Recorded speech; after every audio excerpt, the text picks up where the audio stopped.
Question number 1. What is the full form of TPI in yarn production?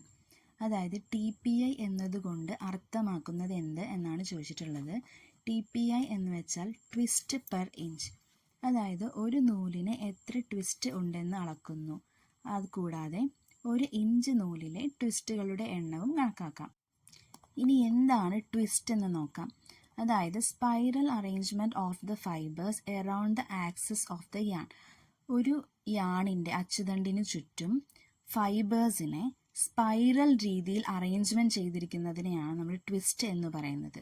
Spiral turn gives to yarn to hold the fibres or yarns together. അതായത് spiral രീതിയിൽ arrangement ചെയ്തിട്ട് യാൺസിനെ hold ചെയ്ത് വെച്ചിരിക്കുക, together ഒരുമിച്ച് hold ചെയ്ത് വെച്ചിരിക്കുന്നതിനെയാണ് twist എന്ന് പറയുന്നത്. ഈ ട്വിസ്റ്റ് കൂടുന്തോറും നമ്മൾക്ക് യാണിന് സ്ട്രെങ്ത് കൂടുതലായിരിക്കും. ഇനി ട്വിസ്റ്റിന് 2 ഡയറക്ഷൻ ഉണ്ട്, ഒരെണ്ണം ലെഫ്റ്റും ഒരെണ്ണം റൈറ്റും. അതായത് 2 ടൈപ്സ് ഓഫ് യാൺ ട്വിസ്റ്റ്, ഒരെണ്ണം എസ് ട്വിസ്റ്റും ഒരെണ്ണം ഇസഡ് ട്വിസ്റ്റും. യാൺ ട്വിസ്റ്റ് ചെയ്യുന്ന ഡയറക്ഷൻ അനുസരിച്ചിട്ടാണ് അതിന് എസ് ട്വിസ്റ്റ് എന്നും ഇസഡ് ട്വിസ്റ്റ് എന്നും പറയുന്നത്. അതായത് എസ് എന്ന് എഴുതുന്ന രീതിയിലാണ് ട്വിസ്റ്റ് കാണപ്പെടുന്നതെങ്കിൽ അത് എസ് ട്വിസ്റ്റ് എന്നും, ഇസഡ് എഴുതുന്ന രീതിയിൽ ട്വിസ്റ്റ് കാണപ്പെടുന്നതിന് ഇസഡ് ട്വിസ്റ്റ് എന്നും പറയുന്നു.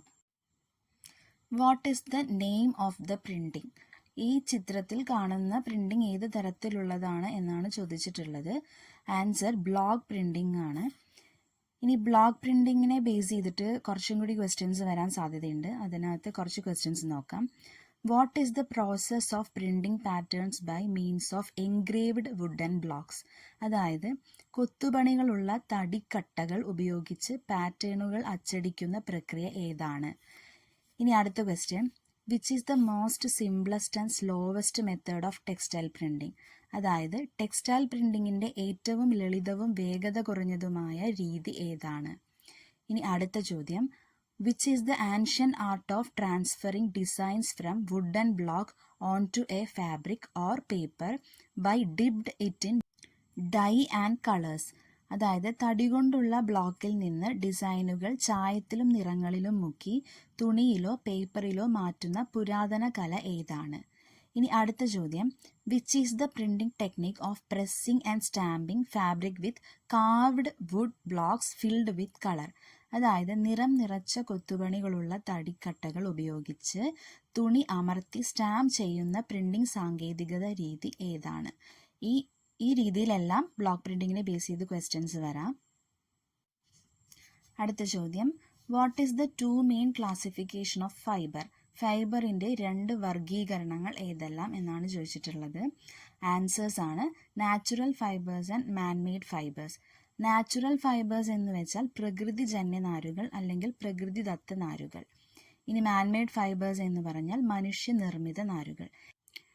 നാച്ചുറൽ ഫൈബേഴ്സിനെ 3ആയി ക്ലാസിഫൈ ചെയ്തിട്ടുണ്ട്. ഒരെണ്ണം പ്ലാന്റ് ബേസ്ഡ്, ഒരെണ്ണം അനിമൽ ഫൈബേഴ്സ്, മൂന്നാമത്തേത് mineral fibres. Plant based fibres എന്ന് വെച്ചാൽ സസ്യനാരുകൾ അല്ലെങ്കിൽ സസ്യജങ്ങൾ, ഉദാഹരണം പരുത്തി, ലിനൻ, ചണം. അനിമൽ ഫൈബേഴ്സ് എന്ന് വെച്ചാൽ അസസ്യനാരുകൾ അല്ലെങ്കിൽ ജന്തുജങ്ങൾ, ഉദാഹരണം പട്ട്, കമ്പിളി. ഇനി മിനറൽ ഫൈബേഴ്സ് എന്ന് പറഞ്ഞാൽ ധാതുനാരുകൾ, ഉദാഹരണം glass fibres, ceramic fibres etcetera.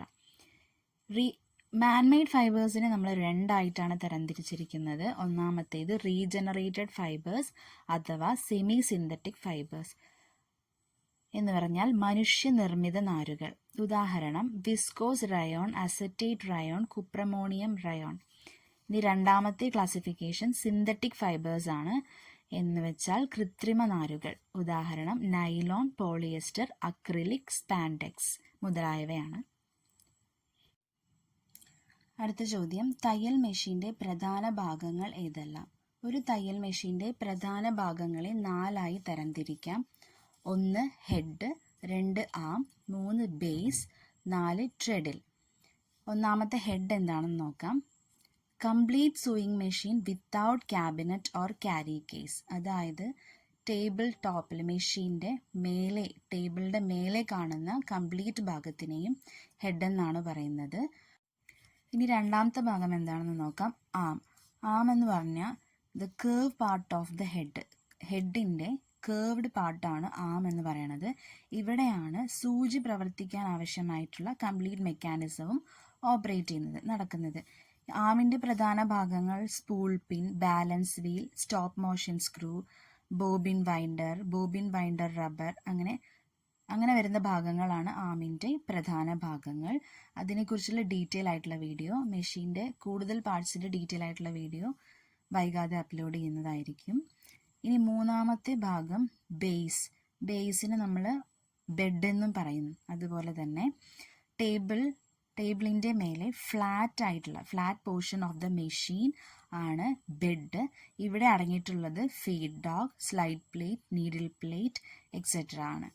ഇനി നാലാമത്തെ പോർഷൻ ട്രെഡിൽ എന്ന് പറഞ്ഞാൽ മെഷീൻ ചവിട്ടിക്കറക്കുന്നതിനുള്ള ഒരു ഉപകരണമാണിത്. ചവിട്ടുമ്പോൾ ഒരു ബെൽറ്റിന്റെ സഹായത്തോടു കൂടി ബാലൻസ് വീലും ഫ്ലൈ വീലും കറങ്ങുകയും യന്ത്രം പ്രവർത്തിക്കുകയും ചെയ്യുന്നു.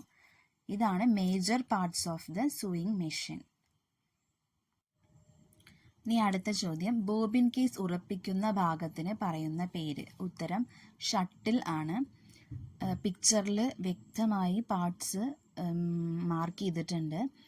ഇനി ഷട്ടിലിനകത്ത് അർദ്ധവൃത്താകൃതിയിൽ കാണപ്പെടുന്ന ഭാഗത്തിനെ പറയുന്ന പേര് ഷട്ടിൽ റേസ്.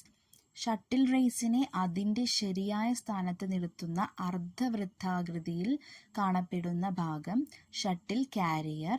ഷട്ടിൽ യഥാസ്ഥാനത്ത് ഉറപ്പിച്ചു നിർത്തുന്നതിന് കാണപ്പെടുന്ന 2 സ്ക്രൂ ഷട്ടിൽ സ്ക്രൂ. ഇത്രയുമാണ് ബോബിൻ കേസ് ഇടുന്ന ഭാഗമാണ് ഈ ഷട്ടിൽ. ഈ ഭാഗത്തുള്ള മെയിൻ പാർട്സ്. ഇത് എല്ലാ എക്സാംസിനും വരാറുള്ള ഇമ്പോർട്ടൻ്റ് ആയിട്ടുള്ള ഭാഗമാണ്. അപ്പോൾ കൂടുതൽ ക്വസ്റ്റ്യൻസ് ഒന്നും ഈ വീഡിയോയിൽ ഇൻക്ലൂഡ് ചെയ്തിട്ടില്ല. ആകെ 5 ക്വസ്റ്റ്യൻസ് മാത്രമാണ്.